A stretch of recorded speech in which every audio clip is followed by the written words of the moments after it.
Certaines erreurs financières sont visibles, bruyantes, brutales. D'autres, au contraire, s'installent doucement, sans crier gare. Et c'est précisément ce qui les rend si dangereuses. L'inflation du mode de vie fait partie de celle-là. C'est une habitude discrète, perçue comme normale, parfois même comme un signe de succès. Elle ne provoque pas de crise immédiate, mais elle grignote lentement ce que tu bâtis, ton autonomie, ta marge et surtout ta liberté. Prenons l'exemple de Julien. Julien a 25 ans, il vit à Barcelone, il bosse dans une agence de communication, gagne 36 000 $ par an, vit dans un studio modeste, conduit une voiture d'occasion fiable et cuisine souvent chez lui. C'est un mec simple, il tient un petit budget sur Excel et il arrive à épargner environ 150 $ par mois. C'est pas énorme, mais c'est un bon début.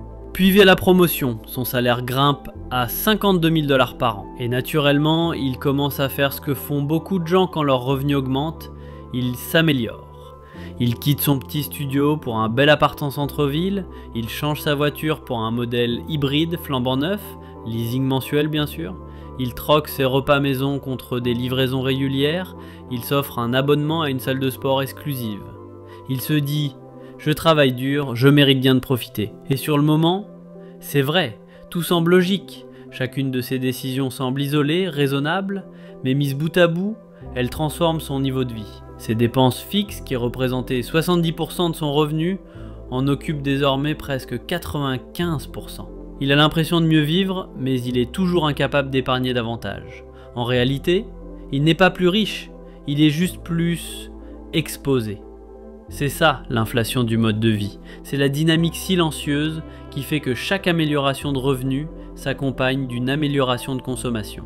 Et qu'au lieu de progresser, on s'aligne sur un nouveau confort qui devient vite une norme, puis une dépendance. Parce que ce nouveau mode de vie, une fois adopté, devient difficile à abandonner. Pire, il crée l'illusion de réussite alors qu'on est simplement monté dans un train plus rapide, mais sans destination claire.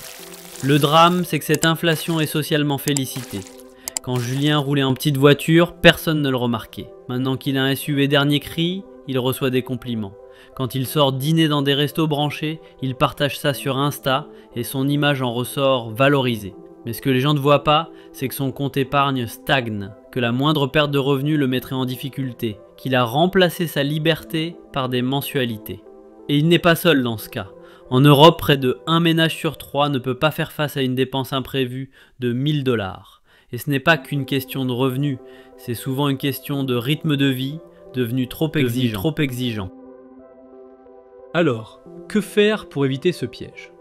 La première étape, c'est d'observer lucidement ton comportement. Est-ce que ton niveau de vie a suivi, voire dépassé la croissance de tes revenus? As-tu vraiment plus de marge qu'avant ou juste plus de confort apparent?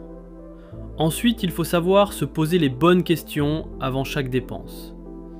Est-ce que j'achète ça pour moi ou pour l'image que je renvoie?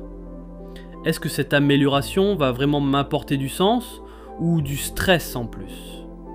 Suis-je en train d'investir dans ma liberté ou dans mon image? Enfin, il faut choisir consciemment son cap. Tu peux très bien décider de ne pas bouger ton niveau de vie pendant un certain temps, même si ton salaire augmente. Ce n'est pas de la privation, c'est de la stratégie. Et c'est ce qui fera que dans 5 ans, tu pourras dire non à certaines contraintes. Prendre un congé sabbatique, lancer un projet, aider tes proches, respirer. Parce que la liberté financière, ce n'est pas le montant inscrit sur ta fiche de paye, c'est ta capacité à faire des choix sans craindre la fin du mois. Et l'inflation du mode de vie, aussi séduisante soit-elle, t'en prive sans que tu t'en rendes compte. Alors aujourd'hui, pose-toi la vraie question. Tu veux accumuler les signes extérieurs de réussite ou bâtir une vie plus légère, plus libre, plus alignée?